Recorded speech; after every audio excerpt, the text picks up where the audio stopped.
મહાયુદ્ધની સ્થિતિ વચ્ચે દૂધસાગર ડેરીના ગેસ સપ્લાય પર પણ અસર થઈ રહી છે। સાબરમતી ગેસ કંપનીએ દૈનિક ગેસ કંપનીએ પુરવઠામાં ઘટાડો કર્યો છે। ગેસની અછતને પહોંચી વળવા સ્ટીમ પ્રોડક્શન માટે એફઓનો ઉપયોગ થઈ રહ્યો છે। દૈનિક 26 લાખ લીટર દૂધની આવક સામે પાવડર પ્લાન્ટ કાર્યરત છે।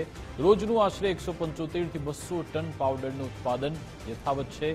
સ્થિતિ વધુ બગડશે તો પાવડર પ્લાન્ટ બંધ કરવાની પણ નોબત આવી શકે। પશુપાલકો પાસેથી દૂધની ખરીદી રાબેતા મુજબ ચાલુ રહેશે। ડેરીના એક્ઝિક્યુટિવ ડાયરેક્ટર પ્રવીણ કુમાર ભાભીએ આ માહિતી આપી। હાલની અંદર અમારે ત્યાં બે કંપનીઓ દ્વારા ગેસ સપ્લાય કરવામાં આવે છે। એક ગેલ દ્વારા ગેસ સપ્લાય કરવામાં આવે છે, બીજો સાબરમતી દ્વારા ગેસ સપ્લાય કરવામાં આવે છે। સાબરમતી દ્વારા જે ગેસ સપ્લાય કરવામાં આવે છે એની અંદર એમને જે મારું રોજનું 40 SCM અને ગેસ મળતો હતો એની સામે રોજનો 26,000 SCM ગેસ વાપરવો એવું એમને સૂચન કરેલ છે અને ગેલનો ગેસ રાબેતા મુજબ આવે છે।